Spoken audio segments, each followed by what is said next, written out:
tractor. You don't teach him to talk that shit. Scott has little doubt that his neighbor fully intends to run him over, but I'm not so sure. What it is, guys? It's your boy BlastphamousHD. And today we come to you from the heart of Houston, Atlanta, Vegas, because today we're here to check out 11 scary 911 calls with video footage by none other than Chills as we roast his punk ass. I mean, just mess around with stuff. It's my dog. You're here to steal, aren't you? Wow. Wow.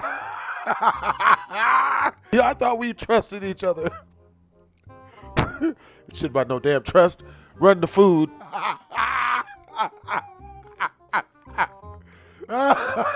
Oh man, it's like women's philosophy on love. You rich? Well shit, I love you too.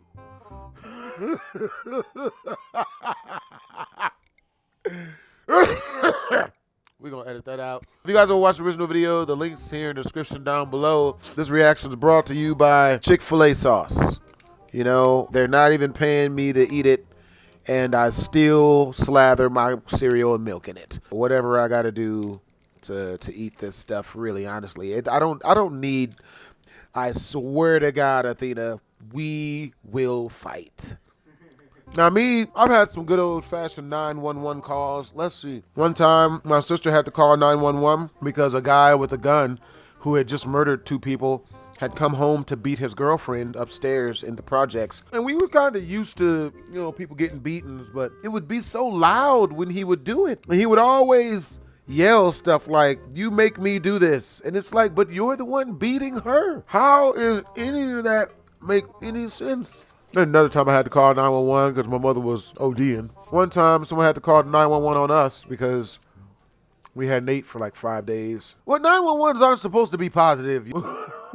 Most people go their entire lives without needing to call 911, but the next time something bad happens, don't be surprised when those 3 numbers are being dialed for you. There it is. Number 11. 9 armed police officers in Seattle, Washington gear up and head to a home residence after receiving this urgent 911 call. So what the 911 call say? Flaming body, and I have 5 hostages in my house at the moment. There's a flaming body. I'm gonna kill them all. They cover themselves on all sides and bang on the door, ready for someone to come out at any second. Instead, this person meekly answers, "Hello, Seattle Police.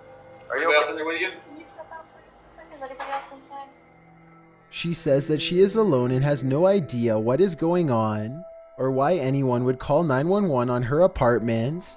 They question her for a little bit and determine she is in no danger.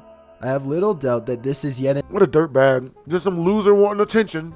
Again, Jesus. The girl I have a crush on at work won't give me positive eye contact. But I prank call a woman. This will teach him. another prank where people will report a false emergency at someone else's address This is in order racist. to get a police response.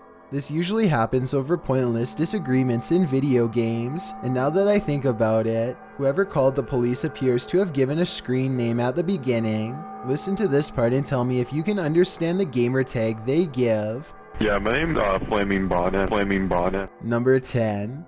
Scott Lynch is arguing with his neighbor Howell Morris fuck when him up. suddenly the 72-year-old man gets into a tractor and tries to mow him down. Scott's his wife shit up. films the Turn entire up. incident and calls Turn up on 911 him. as soon as they escape to the safety of Get their this nigga. garage. And when you say he came after your husband with his tractor, fuck did this he nigga up. chase him down or? Yeah, he chased Turn up him on this down nigga. on his tractor. And You don't teach him to talk that husband had shit. to run, yeah. Scott has little doubt that his neighbor Better fully shut the fuck intends up to next run time. him over, but I'm not so sure. Look at the video again and tell me if you think the tractor was going at top Lower speed it. or not. Lower the Either way, tractor. all charges against Howell Lower Morris the were tractor dropped and start after it. he agreed to pay $2,000 Kill and do him. 50 hours of community service. I doubt his actions will truly be forgotten Kill or him forgiven harder. by his neighbor anytime soon. Number 9. A man named John Crawford casually walks around a Wal-Mart in Beaver Creek, Ohio, well armed. Here you can see him standing in an aisle on the right side of the screen. They got more than 10 fingers? Is he got it pulled out? Yeah, he's like pointing at He people. pulled it What out? does he look like? The 911 caller grows more nervous with each passing moment and tells the operator that the situation is growing dire. I don't know what he's just like looking around, waving it. He looks like he's just trying to load it. He's just trying to load it? Yeah. Confirmed. Soon a family of 3 walks down the same aisle as John Crawford and starts checking out some animals for sale. This is where the 911 call gets kind of strange. My name is Ronald Ritchie. He just pointed at like 2 children. Oh shit, he points Watch to the the kid? video again and you'll see that John never really aims at the kids. That's not In better. fact, the family barely reacts to his presence, and I'm not sure if they even notice him at all. One of them hangs around a bit longer before leaving, so I wouldn't say they were exactly in distress, but the way the 911 caller describes the man and his actions understandably has the police on edge. An officer arrives on the scene expecting trouble, and a brief altercation ensues. The surprised suspect is laid to rest on the spot after police thought he was going to attack. See, because when they called it in, whoever described that shit, it sounded like they were black. Like, oh God, there's a guy down here and his pants are sagging and he's got 6 different women with him and they're all yelling, but some of them aren't, and got a do-rag on and it's perforated. That's why they let him go. They gotta be like, what he's white. What the fuck? Like, you guys, it's no danger. It's just a white guy with a gun. It's different. It turns out, John Crawford was simply buying an airsoft at Wal-Mart on that day. The person who called 911 did not get in any trouble, but many now agree he was overreacting. Let me know if you would have called the police based on what you've seen on this CCTV video. Maybe. Number 8. Joseph Daniel Cooper is driving down the I-95 highway in Florida when his BMW breaks down and speeds up. Yes, ma'am. I believe my gas pedal is stuck in my car and I'm on the Oh I-95. Troopers no! have no choice but to lay special stop sticks in the road. It's a risk. His gas pedal is stuck? No, no, no, no, no, no. I'm gonna wind him for that one. Cooper is driving down the I-95 highway in Florida when his BMW breaks down and speeds up. Yes, ma'am. I believe my gas pedal is stuck in my car and I'm on the I-95. Troopers have no choice but to lay special stop sticks in the road. It's a risky decision that could cause him to flip, but it's the only one they have left. Get out the way!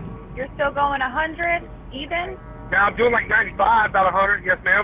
The officer throws the stop sticks out just in time for the vehicle Is there to anybody pass in the over car? them. When police finally run the car off the road, they find its engine is smoking and going full speed. Clearly, Joseph Cooper was telling the truth after all. Number 7. Some Roseville High School students are bored in class and decide to prank call 911. As if that idea wasn't bad enough, they blurt out pretty much the worst thing possible. No. It isn't long before the small town Don't do North this. Carolina school is surrounded by law enforcement and put into a full code red lockdown. Soon after, a junior named Kelton Combo finds himself charged Looking with like a he got beat the serious fuck up. felony That's that what you carries get, up to 2 stupid. years behind bars. I Dumbass. wasn't able to find out what ultimately happened to him, but based on this video, tell me if you think he really deserves to lose 2 years of his life, Yes. or if some other sort of punishment is more fitting. No. Number 6. A local manufacturing plant in LaPorte, Texas calls 911 to report a major problem. We have some injured. Shit, I was in a school shooting technically. This one dude named Chris beat up this entire gang at my junior high school. He beat them all the fuck up.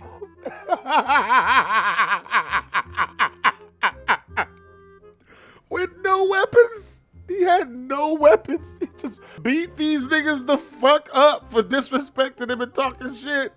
And then, like, you know what I mean? Like, well, actually, it was over his girlfriend. Smoke, who was the leader of the gang, he tried to get at Chris's girlfriend, man. And Chris beat the fuck out of him, all of his gang member friends, everybody. I saw the whole thing happen because I was standing next to Chris's girlfriend in hopes that maybe one day she would see something in me. She didn't. I don't ask for forgiveness. Only understanding. If you'd seen that ass, you would have understood as well. People I'm not sure if there's any chemicals involved or not. I'm just relaying the message. The 911 call soon becomes quite baffling. At first, the supervisor is not sure if there's been a chemical leak or not. We don't know what kind of chemical it is. No, ma'am. As soon as I find out, I will let you know. I've got my team trying to determine that right now. Then a short while later, despite not knowing exactly what has been leaked, he somehow is able to note that the chemical will not cause a threat to the public. Can you tell me, is this any risk to the public? Is it going to be a possible escaping from your premises? No, ma'am. It is not. No threat? No, ma'am. This certainly sounds suspicious, but I'd like to know if you think the supervisor knew more about the situation than he was leading on. I think he was probably keeping his mouth shut for legal reasons. Investigators later determined that a potentially dangerous gas has been leaked from a failed valve switch for over 2 hours. 4 workers lose their lives at the plant, 2 of them brothers. The toxic gas could be smelled across numerous towns, yet the chemical company insists that no damage has been caused to residents. An investigation continues over 4 years later with no conclusive results. Number 5. A 911 call in Medina, Ohio sends police in armored vests rushing to the local hospital. The caller claims there is an elderly woman threatening everyone's safety. She is harassing people, she is striking people, she has machine guns in her hand. She has a gun? Authorities arrive only to find a waiting room full of startled patients and staff looking back at them. They put the hospital in lockdown and search the building from top to bottom, finding no one. It was a false alarm. What's strange is the abnormal amount of research that had gone into this prank call. They were able to give specific details like the name of an actual former employee who they claimed was armed. Now the FBI is teaming up with local officials to conduct a nationwide investigation. That means somebody was bitter as fuck and called this place and said she's got a bunch of guns, go kill her. Damn. That's some bitter shit. Though nothing has been solved as of yet. The call could have been international for all we know, though that doesn't explain how they were able to mention an employee by name. Number 4. These friends are trying to up their view count on Periscope, so they make a deal with their audience that they will soon regret. I said 20 views and we called the police. They hit their goal and immediately dial 911. County 911, what's the location of your emergency? She is trying to make a joke about her brother, but accidentally makes it sound like she is being neglected by her parents. Dumbass. Too, and my mama left me. The 911 operator calls back 9 times only to be given falsified information and hanged up on. I guess they must have eventually traced the cell phone signal to an exact address because after a while this dumbass bitches. Oh my. Come down here now. Her mother spends the next 3 minutes yelling at everyone and trying to smooth things over with the police. I don't think any of them were charged with anything serious, and they all should consider themselves lucky. Number 3. Police surround a business office in Norman, Oklahoma after receiving a horrifying 911 emergency call early in the afternoon. He turned it on Colette, my office manager. Is she conscious? She's conscious and she's screaming. Okay. The 911 operator soon learns that the situation has already been handled by a brave civilian. Now investigators pull evidence from the grisly office scene and lay them out on a portable table piece by piece. William Ray Adams survives and is taken into custody. He admits to planning all of these 3 days ago, but claims that he just wanted to scare his wife at her job when things went wrong. Started to where he was trying to pull me out the door with him, and my employee pulled the gun away from him and shot him. The explanation really makes no sense. Obviously, this was not a prank. Maybe William Ray Adams was trying to get rid of his wife and wanted to make it look like a random person had done it. Either way, he is yet to be sentenced as of this time. Number 2. A 911 operator in Pueblo, Colorado gets a hang-up call from an unknown location.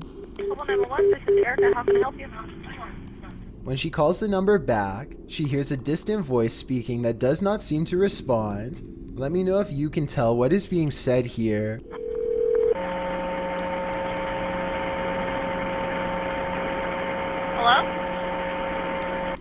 Hello? Hello? As per standard procedure, they trace the number and send a police officer to the address. As it turns out, the call came from inside of an abandoned morgue. No one has been inside for ages, with no plausible explanation. This one remains a mystery to this day. He ripped one apart, her face? That's the voice of Sandra Harold calling 911 as her 200-pound pet chimpanzee rips apart her friend Charlotte Nash. Travis the chimpanzee has spent his whole life in captivity. What the fuck? A chimpanzee lost its shit and ripped a bitch's face clean off. That's fucked up. Travis the chimpanzee has spent his whole life in captivity without incident. But when Charlotte Nash came to visit sporting a new haircut, he did not recognize her and attacked. Sandra grabs a knife and lunges at her pet while waiting for police. Travis the chimp runs away and eventually ambushes an officer as soon as he arrives. The chimpanzee takes several rounds at close range and retreats back to his house where he sadly does not survive. What's really crazy is that Travis had been expressing a desire to leave the house more often to explore the world around him. Whether it was this repressed desire or Charlotte's haircut that made him become enraged will never be known. YouTubers can control their content, but as these videos show, they can't always control. That's fucked up, man. That chimp didn't do nothing wrong.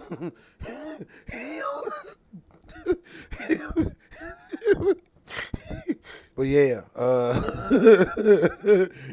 hope you guys enjoyed the video. If you did, make sure to comment, like, and or subscribe. It's your boy BlastphamousHD. Twism.